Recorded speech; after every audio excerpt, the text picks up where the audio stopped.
They were never meant to be heard.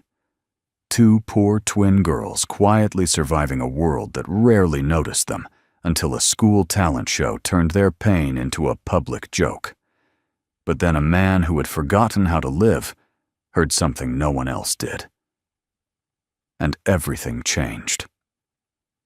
Before we begin this extraordinary true-to-heart story, if you believe in the quiet power of kindness music and second chances, consider subscribing. These are the stories we tell, not of fame, but of grace. Now, let me tell you what happened that night on the stage. The snow fell in wide, wind-blown arcs across the ridge, hissing against the windshield, like whispers from ghosts long buried beneath the Wyoming frost. Calder Voss tightened his grip on the steering wheel of his rusted Ford pickup, the tires crunching against the icy road that curved along a narrow pass overlooking a frozen ravine. He was used to silence. In fact, he preferred it. The silence of the plains, the silence of an empty house, the silence inside his chest since the day his wife died. But this silence felt wrong, heavy, tense. As he rounded the bend, his headlights flashed against something unnatural. Metal skewed at an odd angle. His eyes narrowed. A dark SUV rear bumper hanging off the edge of the overlook hazard lights, flashing like panicked heartbeats. Then he saw them. Two small shapes pressed against the fogged rear window. Children. Calder didn't think. He reacted. He slammed the gear into park and was out the door before the truck stopped skidding. Snow and gravel crunched under his boots as he sprinted toward the teetering vehicle heart, pounding harder than it had in years. The SUV creaked under its own weight, a sinister groan echoing into the gorge below. He reached the passenger door. Locked.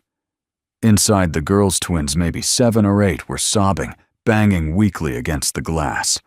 One of them had blood at her temple. The other clutched her coat tight to her chest, frozen with fear. "Hold on," Calder shouted, his voice raw. "I'm getting you out." He grabbed a tire iron from the back of his truck and smashed the side window. The shriek of glass-cutting air made the younger twin scream. Calder reached in, careful not to cut himself, and opened the door. As soon as he yanked the first girl out, the SUV groaned again, louder this time. A back tire slid. He didn't wait. He tucked her under one arm and dove inside for the other. The second girl clung to the seatbelt, refusing to let go. "Sweetheart, you've got to trust me," Calder said, his voice soft despite the chaos. "I've got you." She looked into his eyes wide with terror, and then nodded. He pulled her free and sprinted. 5 seconds later, with a sound like metal screaming, the SUV toppled off the cliff, crashing into the gorge below in a flash of sparks and twisting steel. Calder sank to his knees in the snow, both girls wrapped in his arms. His breath steamed in the cold air.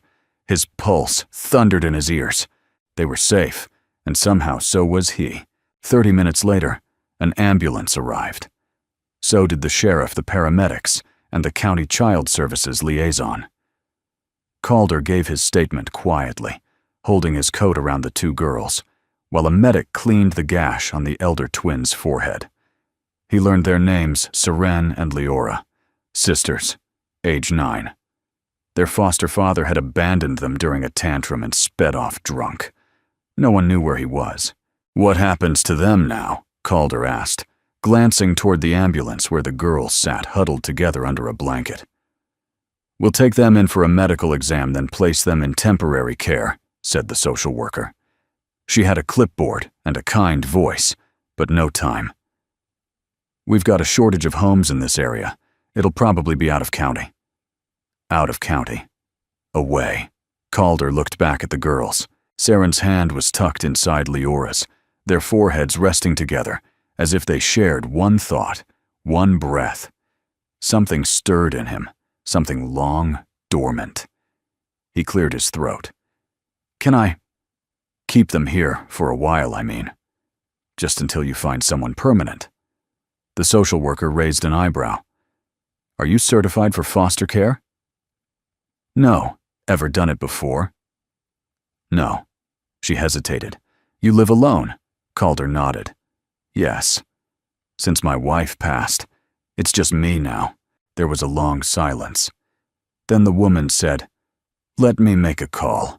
The next morning, Calder stood in the middle of his living room, watching as two small figures explored his home with hesitant steps. Seren traced her fingers along the edge of the old piano, still covered in a tarp. Leora gravitated to the bookshelf, her eyes scanning the titles, though she didn't pull any out. Calder didn't say much. Neither did the girls. Words were fragile in that house. They had been for a long time. He brought them toast and scrambled eggs. Leora smiled faintly. Seren said thank you barely above a whisper. It wasn't much, but it was more sound than he'd heard in years. Later that night, as snow dusted the window panes and the fire crackled in the hearth, Calder walked past their room. He heard something that made him stop in his tracks. Singing. Not loud, not clear, but soft and trembling, two voices harmonizing in a way that didn't seem learned, but remembered, as though music had always lived inside them, waiting. Calder stood in the hallway, staring at the shadows cast by the fireplace, and for the first time in a very, very long while, he didn't feel quite so alone. The morning sunlight spilled across the kitchen floor in long ribbons of gold, casting a soft glow on the chipped linoleum and the worn wooden cabinets. Calder Voss stood at the stove, carefully flipping pancakes, as the aroma of browning butter filled the air. Behind him, Seren and Leora sat quietly at the table. Their identical hazel eyes darted from the syrup bottle to the stack of plates, to each other, like deer sensing unfamiliar territory. Calder set down the first batch. They're a little crispy on the edges, he said, rubbing the back of his neck. Haven't made 'em in a while. Leora offered a small smile. That's okay, Seren whispered. They smell nice. He turned, pretending not to be surprised by how much those few words meant. After breakfast, the girls wandered the house while Calder cleared the dishes. He heard footsteps creak across the upstairs landing, followed by silence, then the soft sound of a door gently opening. When he rounded the corner of the hallway, he found them standing in the den, his wife's den. The piano sat against the far wall, draped in its faded black sheet, like a gravestone in waiting. Seren had placed her hand gently on the edge of the bench, as if afraid it would crumble beneath her touch. Leora was tracing the wood paneling with her fingertips, moving along the grain like it was braille. Calder's voice startled them. That piano hasn't been played in years. They turned guiltily, but he lifted a hand before they could apologize. No harm done, he said, more to himself than to them. He walked over slowly, letting his fingers brush the edge of the covered keys. His wife May used to sit there every Sunday afternoon. Their daughter Isolde would curl up next to her legs crossed on the rug, humming along to gospel hymns and old folk songs. Sometimes Calder would join in with a guitar, or just sit in the next room listening. It was the soundtrack of a life that once felt full. Do you play? Seren asked hesitantly. Calder hesitated. I used to. My wife. She played beautifully. Taught music at the community center for nearly 15 years. She passed away a while ago. Leora looked up. Is that why you stopped? He gave a slow nod. Yeah. Guess I figured the house had no reason to sing anymore. They didn't ask anything else. They didn't need to. That night, after the girls had gone to bed, Calder poured himself a cup of tea and sat in his recliner, the fire popping softly beside him. The house had never felt noisier. He could hear the wind pressing against the windows, the steady tick of the clock, even the shift of the wood in the walls. And something else. A hum. Faint at first, almost imagined, but real. He got up and stepped quietly toward the hallway, his socked feet soundless on the hardwood floor, From behind the cracked bedroom door came the same sound he'd heard the night before, soft, laced with harmony, and heartbreakingly delicate. Serene and Leora were singing again. No words, just a melody, like a lullaby remembered through centuries. Calder leaned against the wall and closed his eyes. Something inside him long since sealed, shifted. The next morning he pulled the tarp from the piano. It had gathered dust. One of the legs was chipped, a few keys stuck, but it was still whole, still waiting. He ran his hand over the keys, pressing one softly, then another. Notes drifted out hesitant and raw, like the first breath after a long silence. That afternoon, while the girls colored at the kitchen table, Calder sat on the bench and began playing a simple tune. Amazing Grace, the only piece he could still play from memory. The moment the first few notes echoed across the room, the girls froze. Then slowly they approached. Without speaking, Serene sat beside him, eyes wide. Leora stood behind the bench, leaning close. When Calder reached the end of the verse, Serene placed her hands on her lap. "I know that song," she whispered. "We heard it once in a shelter. There was a woman who sang it when the lights went out." Calder nodded. "It's a good song for dark places." They were quiet a moment. Then Leora asked, "Can you teach us?" Calder looked at her. Really looked. Two small faces bruised by more than just the road. And yet, they still wanted to learn to sing. Maybe because, like him, they were looking for a way out of the silence. "Sure," he said. "We'll start simple." Each evening after that became its own kind of liturgy. Calder would cook, the girls would set the table. And once the dishes were washed, they would gather at the piano. He taught them about rhythm phrasing, breathing from the diaphragm. He showed them how to feel a song, not just sing it. Leora was better with harmony. Serene had perfect pitch. Together they were messy earnest and surprisingly beautiful. The house began to breathe again, in quiet, subtle ways, through the song that filled the hallway, the laughter that echoed when someone missed a note, the way Calder no longer dreaded waking up. But something deeper stirred, too. Each time Serene or Leora reached a high note, Calder felt a tug in his chest. A memory, a ghost. Isolde, the daughter who had walked out the night of May's funeral and hadn't spoken to him since. He didn't blame her. Not anymore. But he missed her. Terribly. And something told him that in helping these girls find their voice, maybe he could find a way to reach hers again. The first real thaw came not with the weather, but with a drawer. It was a quiet Tuesday morning when Calder found the twins crouched in the hallway just outside May's old office. The door had been closed since her passing locked in more ways than one. But somehow, Serene had managed to slide the latch with a butter knife, a trick Calder would have scolded in any other context. Now they sat, cross-legged on the faded rug, a dusty leather-bound book open between them. Leora was tracing the handwriting on the yellowed pages with her index finger, as if memorizing the curves of each letter. Serene glanced up, eyes wide.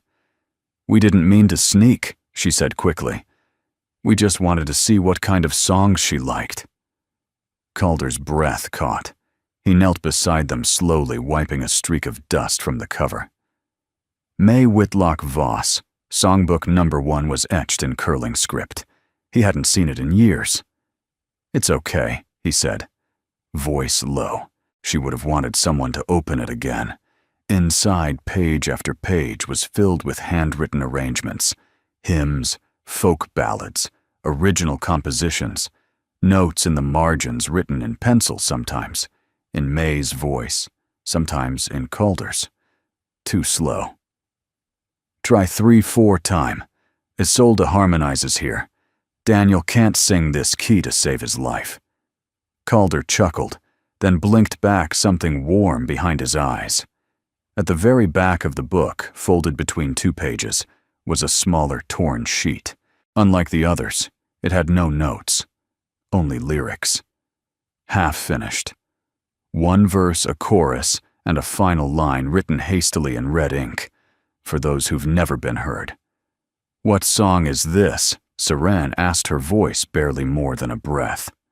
Calder stared at the page. "She was writing it before she passed," he said quietly. "Said it was for the kids at the center who never spoke up in class. She wanted to give them a voice." "Did she ever finish it?" Leora asked. He shook his head. "No, she ran out of time. That night, the house was quieter than usual. Not somber, just still like it was holding its breath." Calder sat at the piano with the songbook open beside him. He ran his fingers over the faded staff lines, trying to imagine what May would have written next, what kind of melody she might have paired with such earnest, unfinished words. He played with a few chords, minor progressions that leaned hopeful instead of sorrowful. Seren joined in humming, unsure at first, then stronger as the tune repeated. Leora added harmony instinctively, like a flower bending toward sunlight. It wasn't polished, it wasn't perfect, but it was honest, and May would have loved that. The next few days blurred into something that felt, if not like normalcy, then at least like rhythm. Breakfasts were shared, chores were done, music was made. Calder printed blank sheet music from his old inkjet printer and taped it to the kitchen wall. "Our song wall," he told them. "Write anything. A lyric, a title, even just a feeling." The girls embraced the ritual like it was sacred. By the end of the week, there were over a dozen pages fluttering on the wall, held up by yellowed masking tape. For when you feel too small. The sidewalk felt cold today. Something cracked, but I think it made room for a song. Each phrase was a tiny declaration, a breath taken, a silence broken. Then came the invitation. Leora came home from school one afternoon, cheeks red from the wind, waving a crumpled flyer like it was a golden ticket. "Talent show," she exclaimed, nearly tripping on the threshold. "They're doing one in the gym." Next month, Seren, more cautious, took the flyer and read the fine print. Open to all students, any act, solo or group. Performances judged by the PTA and a few volunteer teachers. "I don't know," she murmured. Calder looked up from the piano bench. "You two would knock the doors off that place." Seren bit her lip. "We've never sung in front of people before. Not like that." Leora nudged her. "We sing in front of Mr. Voss all the time." "That's different," Seren whispered. "He listens." That sentence struck Calder harder than it should have. He didn't respond right away. He just nodded and said, "Well, you've still got a month. No pressure." But pressure came anyway. Not from Calder. Not even from the girls. From the hallway. A few days after the flyer arrived, Calder overheard a conversation when he stopped by the school to pick the girls up after a choir practice. Two older girls were talking by the lockers, giggling. "You hear the twins are gonna sing." "Ugh, I know. Total charity case. Watch them cry on stage. Bet it's part of the act. Maybe they'll forget the words and just start humming again." Calder stood frozen. They didn't see him. Didn't see his fists clench. Didn't see the look in his eyes. But something changed in him that afternoon. A stirring. Not anger. Not quite. Conviction. He didn't tell the twins what he'd heard. He didn't need to. Because that night when they sat down at the piano, Calder said gently, "How would you like to finish that song your May started? Not just for her, but for every kid who was told their voice wasn't worth listening to." Seren blinked. Leora asked, "You mean perform it?" He nodded. "We'll call it For Those Who've Never Been Heard. And we'll make sure the room hears every note." The closer it got to the talent show, the louder the whispers became. Not on stage. Not in rehearsal rooms. But in the in-between places, the hallway corners, the cafeteria lines, the ride home on the bus. Calder had long since grown familiar with the quiet resilience of Seren and Leora. He'd seen how they held things and how they chose silence over confrontation, grace over defense. But even he could tell something had shifted. At dinner, their laughter was more muted. Seren played with her food. Leora picked at her sleeve until the cuff frayed. "Something wrong at school?" he asked casually, over a bowl of chicken stew. Seren glanced at Leora, who stared at her spoon. "Nothing we can't handle," she said softly. Which meant, of course, something they shouldn't have to handle at all. Calder set his spoon down and leaned forward.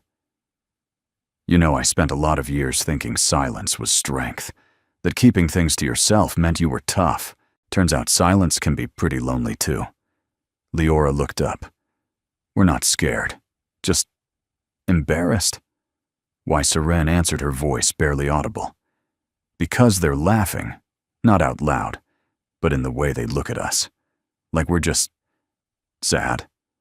Calder exhaled through his nose and leaned back. "You want to pull out of the talent show?" A long pause. Leora shook her head. "No." Seren said steadier this time. "We want to sing. We're just scared that it won't matter." Calder nodded slowly. "Then we make it matter." The next morning, Calder walked into the school office unannounced.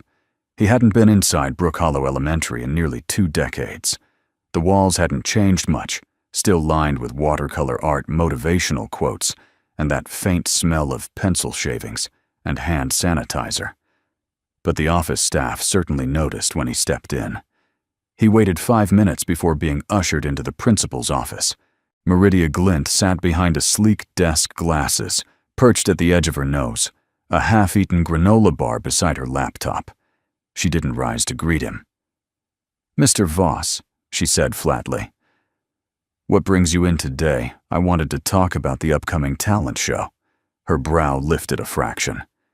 "Your girls are already listed. Slot 17. Afternoon rehearsal starts next week." "I know," he said. "But I also know what's happening in the halls." She folded her hands. "Are they being bullied? They're being mocked quietly, which can be just as cruel." Principal Glint tapped her pen against her planner. "Mr. Voss, with all due respect, the nature of public school is that children sometimes say unkind things. It's unfortunate, but we can't control every whisper." No, Calder agreed. "But we can make sure the stage doesn't become part of the mockery." She raised an eyebrow. "Are you suggesting we remove them from the lineup? I'm suggesting you make room for them to surprise you." Silence stretched between them. Finally, Meridia leaned back. "You're asking me to take a risk." "No," Calder replied, steady and calm. "I'm asking you to let 2 girls remind this school what courage looks like." That weekend, Calder took the girls to the old community center where May used to teach. It had been shuttered after funding cuts, the paint peeling weeds cracking through the pavement. But the inside still held echoes of its past music stands. In the corner, faded posters of student recitals on the bulletin board, a rusted upright piano against the wall. Leora ran her hand across the keys. "She taught here." Calder nodded. Every Saturday. This place was full of voices. Some could barely carry a tune. But your May always said, "A song isn't about being perfect. It's about being brave out loud." Seren sat beside him on the piano bench. "That's what we want this song to be." He opened May's songbook again, flipping to the unfinished lyrics. Together, they began shaping the missing lines. Calder helped structure the chord progression, while Leora adjusted phrasing, and Seren searched for just the right words. By Sunday evening, it was done. For those who've never been heard, a full arrangement, 3 minutes and 47 seconds long. A song not just born of melody, but of memory, pain healing, and quiet resilience. Monday morning, a new whisper spread. Someone had posted on the school bulletin board, "Watch the twins crash and burn at the talent show. 17th act, don't miss it." It was unsigned. but the handwriting was unmistakably deliberate. When Seren saw it, she froze. Leora pulled the paper down and crumpled it, her face red. That evening, Calder found them in their room, unusually silent. The songbook lay unopened on the desk. He didn't say anything right away. Instead, he placed a small wooden box on the floor between them, a keepsake from May's teaching days. Inside were dozens of folded paper stars. Each one carried a student's name and a phrase I sang today. I tried. I mattered. Leora picked one up. She kept all of these. She said every note mattered, even if no one else noticed. Calder looked them both in the eye. You get to decide what your voice stands for. You get to decide who hears you and what they hear. Seren blinked, then nodded. Leora unfolded another star and placed it on the windowsill. That night, they sang with new fire, not for approval, but for truth. The gymnasium at Brook Hollow Elementary smelled of waxed floors, old volleyball nets, and anticipation. Colorful posters announcing the spring talent show fluttered against the cinderblock walls, and a worn wooden stage sat waiting at the far end, still flanked by creaking metal bleachers. It was rehearsal day. Seren and Leora stood near the back, clutching a folder of sheet music. Calder sat beside them, scanning the schedule posted on the wall. 17 acts. They were still listed as number 17. Despite the whisper campaign and the passive glances in the hall, they hadn't been pulled. Not yet. Mr. Voss, a sharp voice, cut through the buzz of children's chatter. Calder turned to see Principal Meridia Glint, standing with a clipboard, her pencil tucked behind one ear and her expression unreadable. I'd like a word with you. Privately. He followed her into the hallway outside the gym, where the fluorescent lights buzzed overhead. I received a few calls from concerned parents, she began briskly. Some are apprehensive about your continued involvement in the event. Calder folded his arms. Because I'm helping 2 children sing a song their foster system forgot to finish raising. Because she replied coolly, you are not a staff member, you are not background checked through our volunteer system, and you are not a licensed guardian. You are at best a sympathetic outsider. At worst, he cut her off. I'm their voice when the world won't listen. Meridia's lips pressed into a thin line. Mr. Voss, this isn't personal. But this is a school. There are protocols. And frankly, I don't have the luxury of giving exceptions based on emotional narratives. Calder stepped closer, his voice low and steady. You ever hear the name May Voss? Meridia blinked. Of course. She taught at the community center. Lovely woman. She was my wife, he said. She taught music to hundreds of kids in this town, some of whom couldn't even speak full sentences. But they sang. You know why Meridia hesitated. Because she believed they had something to say. No, Calder said. Because she listened. She made space for their voices when no one else did. He pointed gently toward the gym. Those girls in there? They don't need your permission to matter. They just need one shot. One stage. Meridia looked down at her clipboard. Your act may proceed, she said, voice tight. But I will be watching closely. And if I sense that it is becoming a spectacle, I will not hesitate to cut the mic. Calder gave her a half smile. Then I suggest you listen carefully. Later that afternoon, the girls took the stage for their first full rehearsal. The gym was nearly empty, save for a few students waiting their turn. A bored janitor and Meridia seated at the judges' table, arms crossed. Calder sat behind the curtain out of sight, his fingers resting on the worn keys of the old, upright piano borrowed from the music room. Seren cleared her throat. Leora glanced at her sister, then down at the page. Her hands trembled. Calder tapped the bench twice. That was their signal. Steady. Honest. Together. He began to play. The first chords rang soft and sparse, like rain tapping against a tin roof. Serene's voice came in next, gentle, unsure. She faltered on the third note, her voice cracking slightly. Leora stepped closer, her own voice sliding underneath Serene's, cradling the melody. The song was raw, not yet polished, but it was real. Lines like I spoke in breath when I had no words. But still, you called it noise. And then I waited in corners for someone to turn for silence, to make a different choice. Calder saw something shift in the room. Even the janitor stopped sweeping. Meridia's pencil froze mid-air. As the final chord faded, the gym seemed to hold its breath. No applause, but no mockery either. Just stillness. Sometimes silence is the greatest form of reverence. That night, Calder sat in his study staring at an old envelope on his desk. The corners were bent.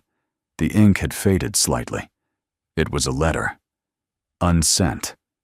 To Isolde. He'd written it 3 years ago but never found the courage to mail it. Sweetheart, I know I wasn't the father you needed when she passed. I didn't have the right words.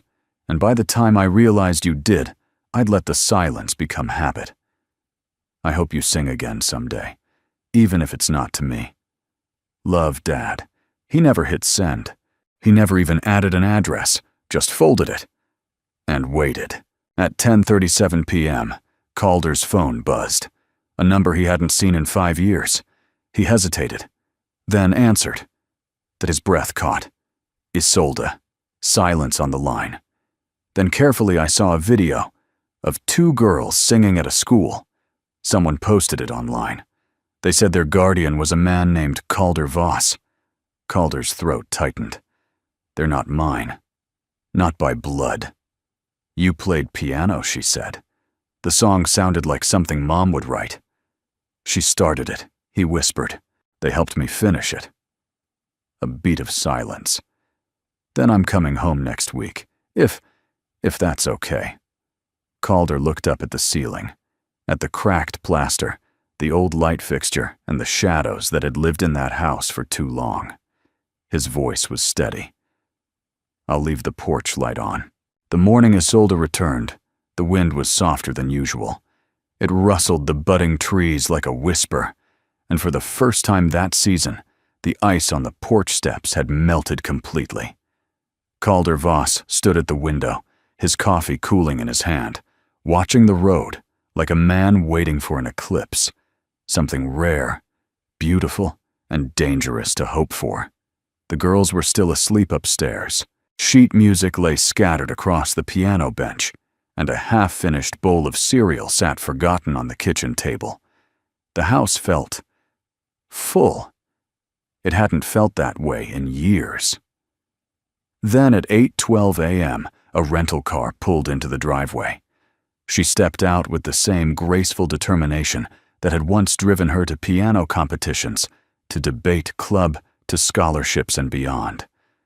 But her eyes, green like maize, held a tension Calder recognized in the mirror. She didn't carry luggage, just a leather shoulder bag and a folded gray coat. Calder opened the door before she knocked. Hi, Dad. It was the same voice that used to sing harmony with May in the living room. The same voice that once screamed, "You let her die alone," through sobs on the day they buried her mother. Calder cleared his throat. You made good time. Isolde's mouth quirked.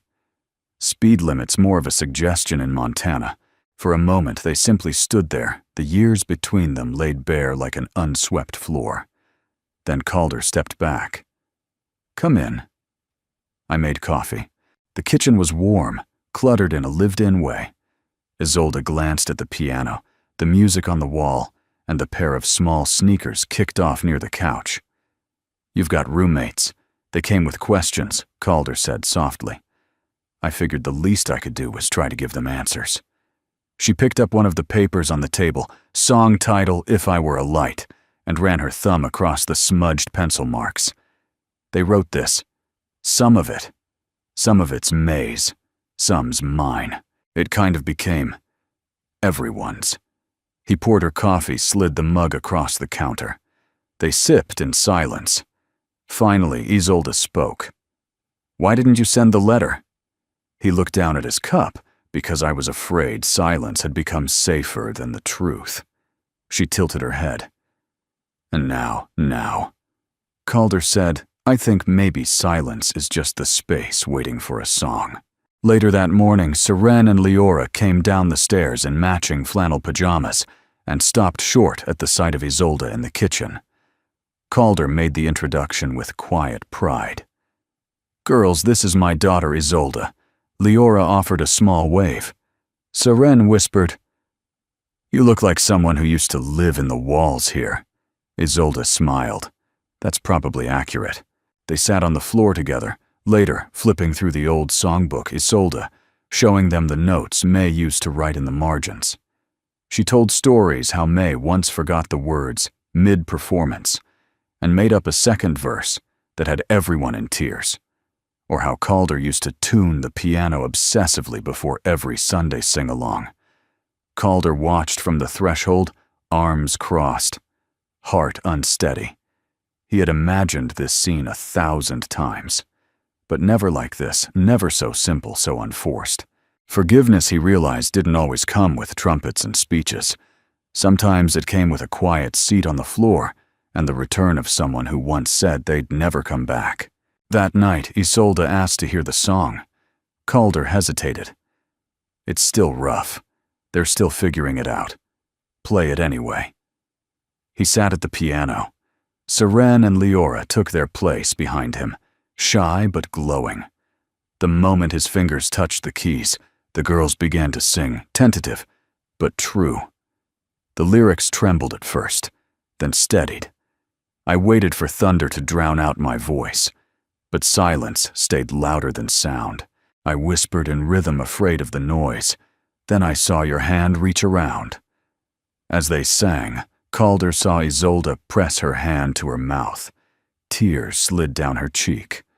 When the final note faded, she didn't speak for a long time. Then she said, voice thick with memory, "That bridge that was hers, wasn't it?" Calder nodded. "And the chorus, theirs." She swallowed hard. "You made something new from something unfinished." "That's what living is," he said gently, "finishing what love began." The next day, Isolde drove them to a local music store and surprised the girls with new performance dresses, simple, elegant, and the exact shade of May's favorite robin's egg blue.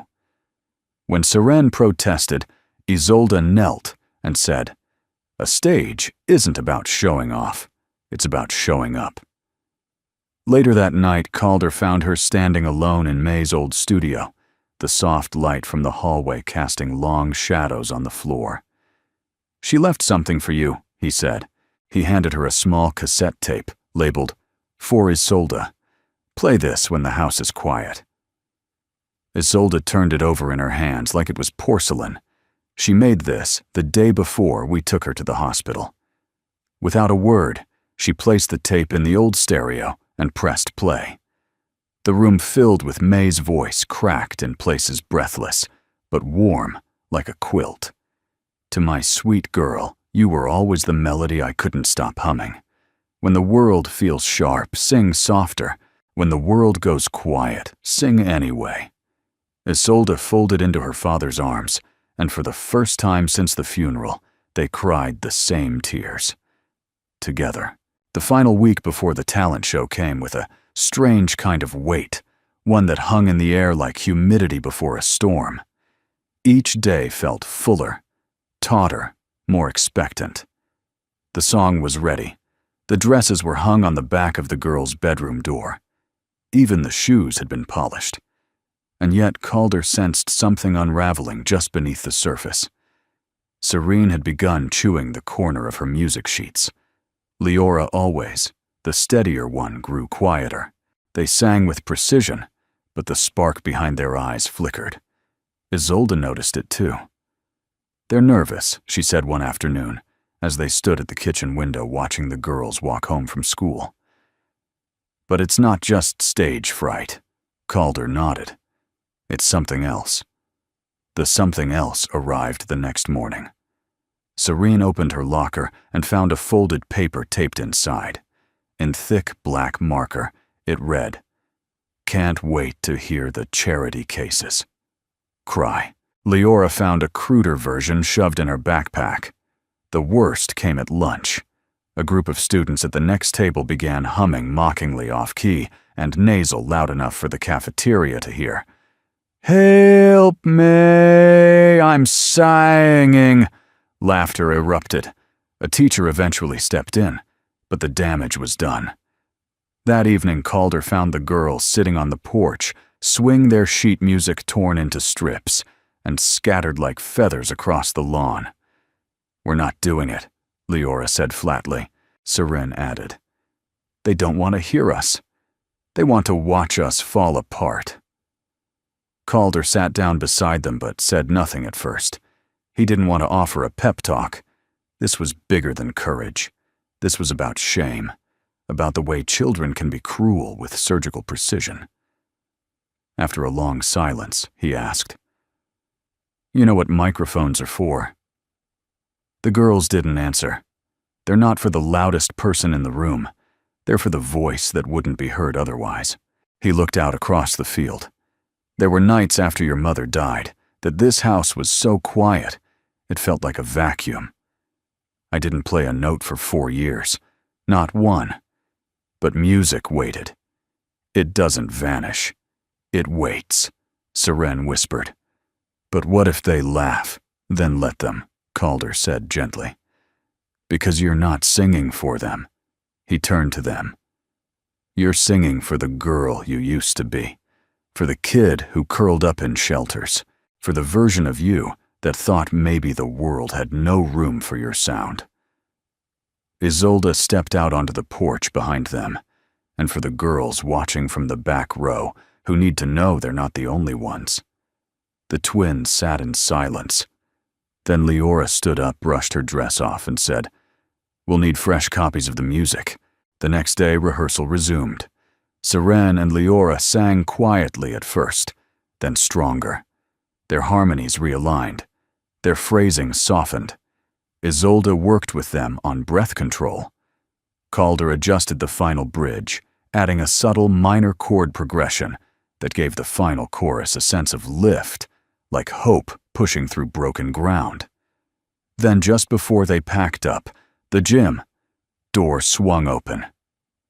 Meridia Glint stepped inside, her arms crossed. "I need to speak with Mr. Voss. Now." Calder followed her into the hallway, where fluorescent light hummed above them and the echo of bouncing basketballs drifted from down the hall. "I received a complaint," she began crisply. "About what?" "The flyer." "What flyer?" She handed it to him. A bright orange page, scotch-taped to a locker, read, "Tune in for a good laugh. The twin crybabies sing Saturday night. Bring popcorn." It was unsigned. "Mr. Voss," Meridia said. Voice tight. "I warned you that if this became a spectacle," Calder's jaw set. "With respect, I didn't write that. And neither did the girls." Meridia looked at him carefully, as if trying to decide whether she was facing a partner or a threat. "Mr. Voss," she said after a pause. "I buried a husband who died on stage mid-performance. It was a heart attack, but the papers ran with theatrical irony. For weeks, every hallway, every PTA meeting I lived in, the echo of that mockery." Calder's face softened. "I understand the fear," she added, "but I also see what those girls are trying to do. So here's my compromise." She handed him a folded piece of paper. "They will perform second to last, just before the closing act. That way, if anything goes wrong, the crowd has something to distract them." Calder unfolded the paper, saw the updated performance order. "They won't go unnoticed, Meridia."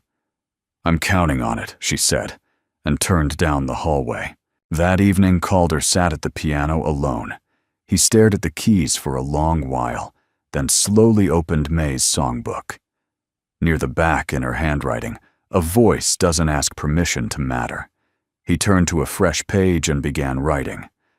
Verse 3, let them gather, let them grin, we are singing from within. Every tremble, every breath, says we are more than what is left. The melody came in slowly. He hummed it once, then twice. And this time it wasn't sad. It was steady. The Brook Hollow Elementary Gymnasium had never looked more alive. Strings of soft white lights draped across the rafters, swaying slightly with the hum of the heating vents. Rows of metal folding chairs filled the floor, and every one of them was taken. Parents murmured with programs in hand. Younger siblings wriggled in laps, and teachers passed clipboards and whispered cues like nervous stagehands on Broadway.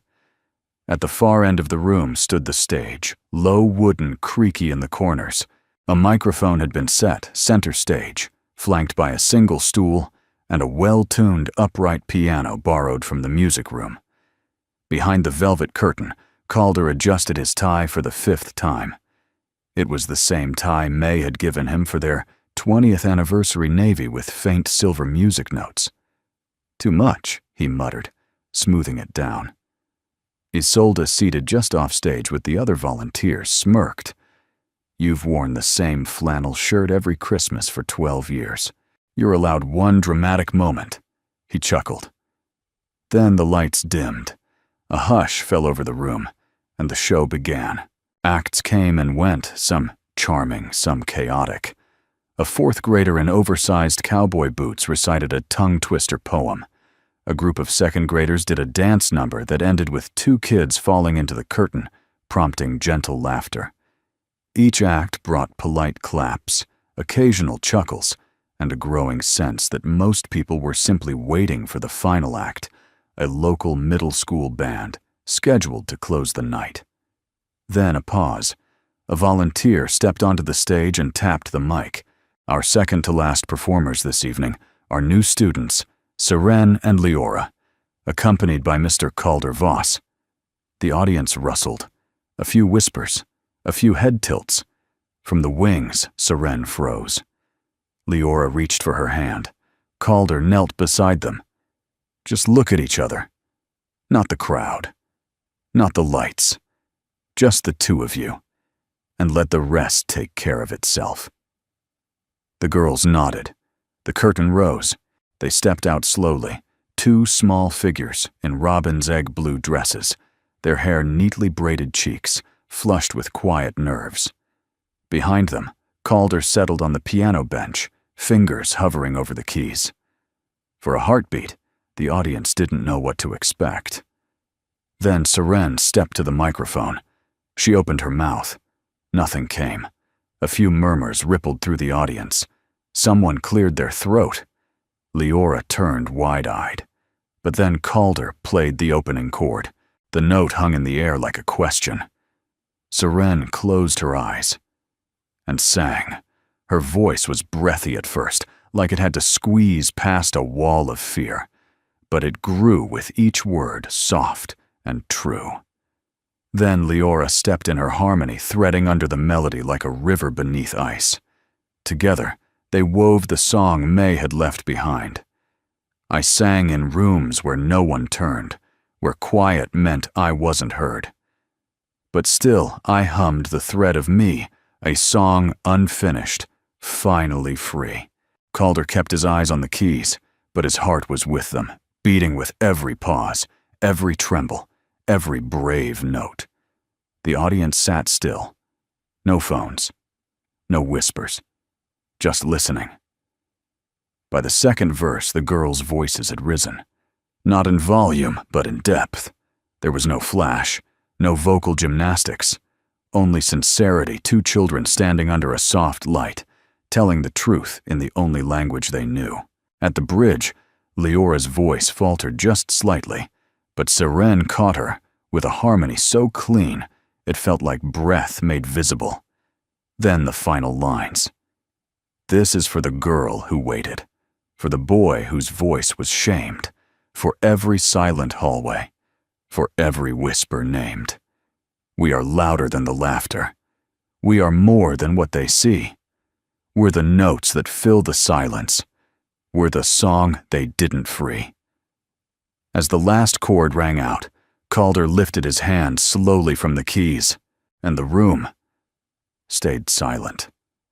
Not because the audience didn't care, but because they couldn't move, because something holy had happened in that gym, something no one wanted to break. Then a single pair of hands clapped from the back row. Meridia Glint. She stood slow but certain and continued to applaud. A second later, others followed.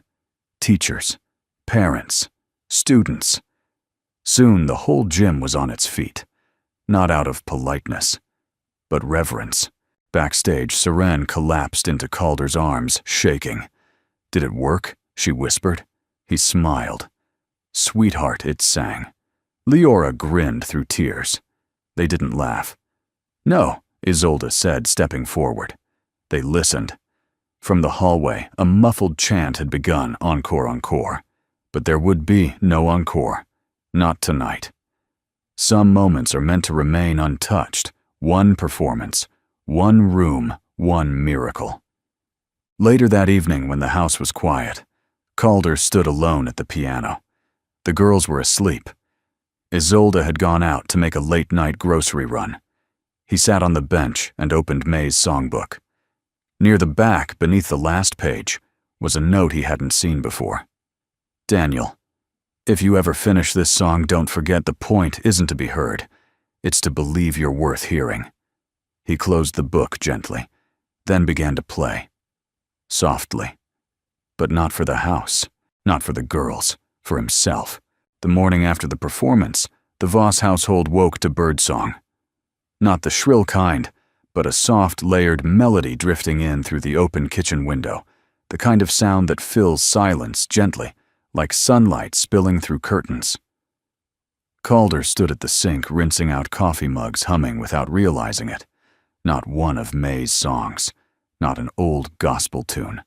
Something new, something unfinished.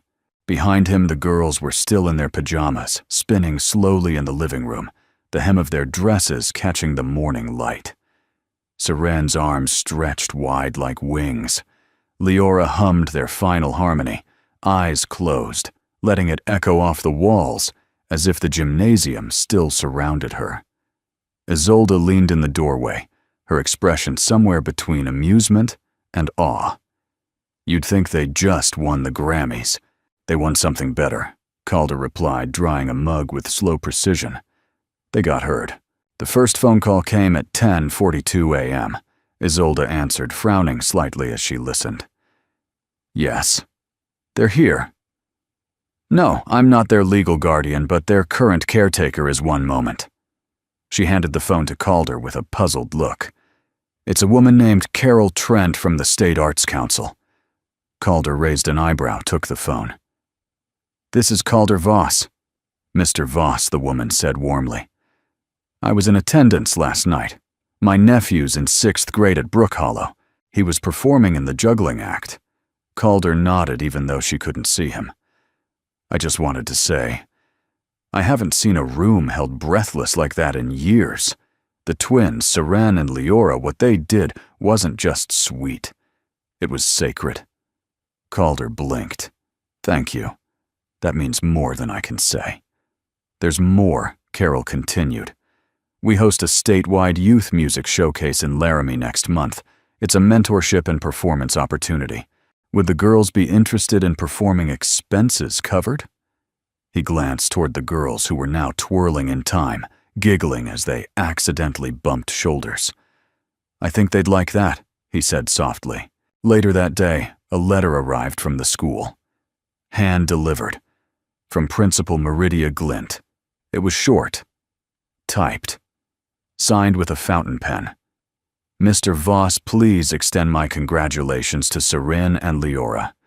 Their performance reminded me that music, when honest, doesn't require polish to be powerful. And thank you for insisting we listen." Sincerely, Meridia Glint. Attached was a smaller envelope addressed to the twins. Inside were 2 gold certificates that read, "Brook Hollow Talent Show. Special Recognition Voice of the Year." The girls framed them in a dollar store photo frame and hung them above the piano. But the biggest surprise came 3 days later, when Calder walked into the grocery store and was stopped by someone he didn't recognize. "You're the piano man, right?" From the show, Calder gave a slow nod. "That's me." The man stuck out a hand. "My daughter's been humming that song for days. Says it's her favorite now. She wants to take voice lessons." Calder shook his hand, startled. "That's wonderful. You teach I haven't in a long time." "You should," the man said. "There's a lot of kids who need what you've got." Calder left the store with a carton of milk, a sack of potatoes, and something else, a thought, blooming slowly in his chest. That night after dinner, Calder sat at the kitchen table with Isolde, while the girls watched a documentary about birdsong on the couch. He stared at the newspaper ad in front of him. "Community arts grants available. Host a music program in your town." Isolde took a sip of tea. "You're thinking about it?" He nodded. "Maybe it's time. Maybe May's songbook doesn't have to stop at the last page." Isolde smiled. "I can help you write the proposal. That communications degree has to pay off sometime."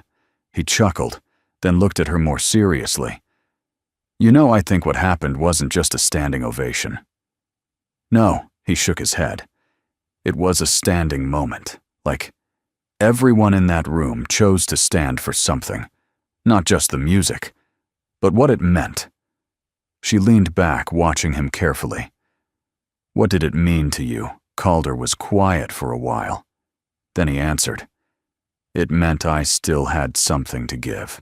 The next day, Seren and Leora stood in front of their class, holding a poster board titled, "The Science of Sound: Why Music Heals." Most kids presented on volcanoes or weather patterns, but the twins spoke about vibration, about how sound travels through bone, about how harmony affects the nervous system. Then Seren added, "We think music is the only language some hearts understand." And Leora said, "That's why we sing." At the back of the classroom, their teacher wiped away a tear. That weekend, Calder opened the old piano and removed the broken middle pedal. He replaced it with a salvaged piece from a junkyard upright and tuned the instrument for the first time in over a decade. Then he posted a sign on the community board at the post office: "Beginner piano lessons, free on Saturdays, for anyone brave enough to sing." That night, Isolde came into the living room and found Calder sitting with May's tape player in his lap, listening to her voice one last time. He hit stop, gently closed the cassette door, and looked up. "I think I'm ready to record something new." She smiled. "Good. Because I already ordered a USB mic." He laughed, heartful. Not just because the song had reached people, but because it had brought him back to life. The attic always smelled like cedar paper and a little bit of thyme. Isolde hadn't meant to wander up there. She was looking for a box of light bulbs Calder had forgotten he moved years ago. But as she sifted through the shelves, something tugged at her attention, a small chest tucked beneath an old wool blanket. The box was wood, hand-carved, its corners worn soft. She recognized it instantly. May's memory chest. It had once held lullaby lyrics, vacation photos, and clippings from Calder's brief days writing folk songs for local radio. She hesitated before lifting the lid. Inside there were photos, yellowed by time: May on the porch in her sundress, Calder holding a baby Isolde with the awkward grace of a first-time father. A dried rose, a cassette tape labeled "Our First Harmony," and beneath it all a single unsealed envelope. Isolde turned it over. Her name was written in Calder's handwriting, careful, intimate, as if each stroke was chosen instead of made. She sat on the attic floor, the old wood groaning beneath her, and unfolded the page. "Isolde, I don't know how to talk to you anymore. Not because I don't want to, but because I'm afraid of what I'll hear in return. The day we lost her, I didn't lose just my wife. I lost the bridge between us, and I didn't know how to cross the silence. You left angry. You had every right to. I didn't say enough. I didn't hold you when I should have. But every day since I've thought about what I'd say if you came home. I'm sorry I wasn't the father you needed. I'm sorry I let grief make a home in our house. I'm sorry I stopped singing.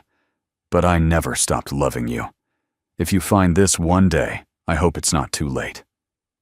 Dad, she read it once, then again. By the third reading, the words blurred. Not because they were unfamiliar, but because they were everything she had longed to hear and never dared ask for. That evening, Calder found her in the backyard, sitting on the old wooden swing May had built the summer before her diagnosis. Isolde was holding the letter. For a moment he didn't speak. Then gently, "You found it." She nodded, eyes still fixed on the paper. "I was going to send it," he said. "But then I thought maybe silence would hurt less than rejection." Isolde stood, turned to face him. "You were wrong." He braced himself. She took a breath. "But so was I." Calder's mouth opened, closed. He tried to find the right words, but everything felt too small for the moment. "I blamed you," she said quietly, "for not holding me that night, for not saying the right things, for letting the music die." "I blamed me too," he said. And then they did what they hadn't in over 6 years. They stepped toward each other and hugged. Not a stiff, obligatory embrace, but the kind that says, "I forgive you, and I forgive myself too." Later, they sat on the porch steps with mugs of mint tea, watching Seren and Leora sketch music notes in chalk on the driveway. "They brought you back to life," Isolde said. Calder followed her gaze. "And you helped me remember I had one." "They remind me of us," she said, "when we used to sing together on Sunday mornings. You had the stronger harmony. You always said that. Because it was true." She nudged him. "Think the world would forgive us if we tried again?" He raised an eyebrow. "Tried what singing?" He smiled. "Only if we keep it under 65 decibels. That weekend, the family drove to the county fairgrounds, where the girls were scheduled to perform as part of the state youth showcase. The crowd was larger, more than 300 people. But Seren and Leora took the stage with confidence, born not from Polish, but from being believed in. They sang for those who've never been heard again, but this time it sounded different. Stronger. Bolder. Calder watched from the wings, hand in Isolde's. When the audience rose to their feet once more, he didn't cry. He just closed his eyes and whispered, "May, I wish you could see them." And maybe in some way she did. That night back at home, Calder pulled a fresh sheet of paper from his desk drawer and began to write. "Dear May." The girls sang again today. They didn't cry. They flew. Isolde's home. She forgave me. I'm learning how to forgive myself, too. Your songbook is filling up again, not with the notes we lost, but with new ones. Notes of healing. Notes of courage. Notes of love rediscovered. I still miss you every day. But I think music might be the bridge you left behind. Love, always Calder. 1 year later, the piano in Calder Voss's living room no longer wore a tarp. It wore fingerprints, scattered music sheets, a chipped corner where Seren had dropped her water bottle, a scribble from Leora that read, "Sing Anyway" in glitter pen. And above it, framed in a simple oak border, hung a photo of May smiling in mid-song, head-tilted fingers, poised above the keys like a prayer. The house was no longer silent, not because there was constant noise, but because there was breath and rhythm and life. Silence had become something different now. Not absence, but rest. Like the space between two beautiful notes. On a crisp spring morning, the family gathered in the old town chapel. It had taken Calder months to get permission to reopen it, what had once been May's music classroom. With Isolde's help and the girls' persistence, they'd convinced the city council to let them restore the space into a community music and healing center. The inaugural recital would begin at 3 p.m. At 2:05, Seren and Leora stood in the choir loft, adjusting microphones and checking lighting angles, not for their own performance, but for a dozen younger children who had never sung in front of anyone before.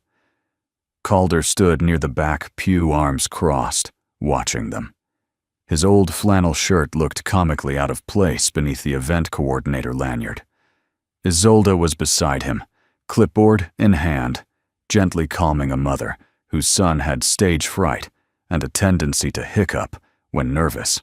"You realize this was your idea, right?" Isolde whispered. "I think it was hers," Calder replied, nodding toward May's portrait on the welcome table.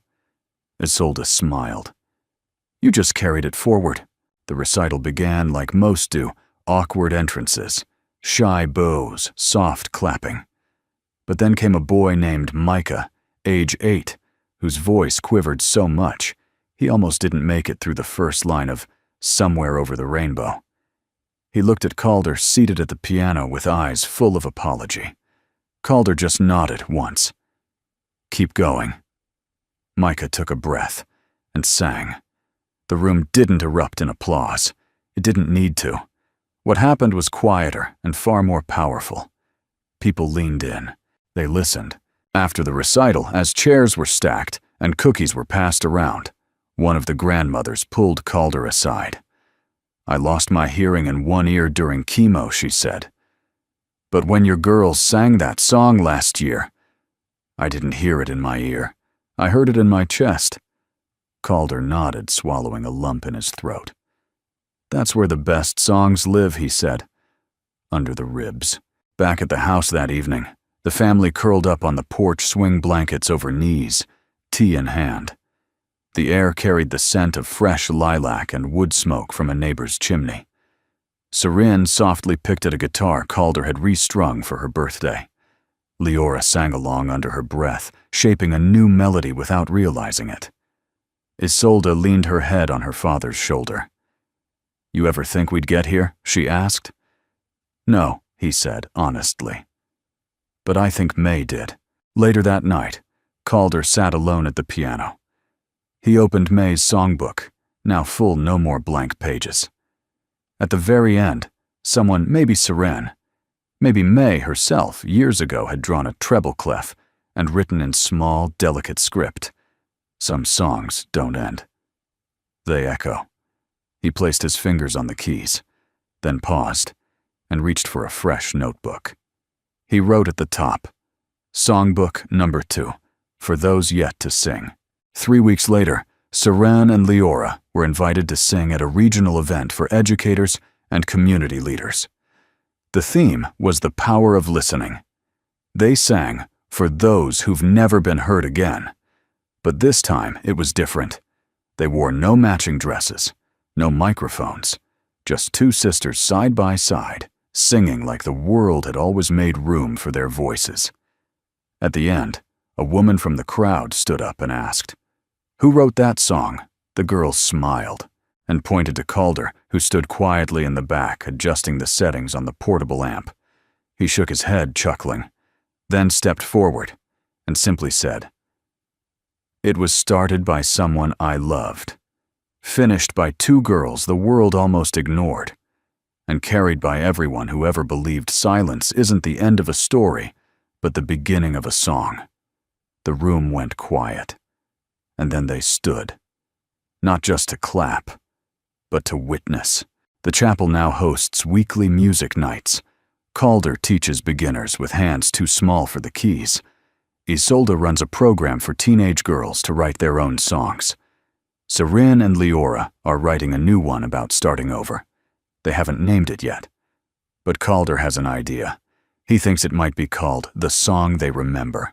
If this story touched something in you, maybe a memory, maybe a quiet hope, you're not alone. We'd love to know where you're watching from. Just drop a comment and tell us the corner of the world you call home. It always warms our hearts to see how far these quiet stories can travel. And if you'd like to hear more stories like this about kindness, healing, and the beauty that can rise from unlikely places, feel free to subscribe. No pressure, just stories from the heart whenever you're ready. Thank you truly for spending your time with us. Until next time, may your days be gentle and your heart stay open to every quiet miracle.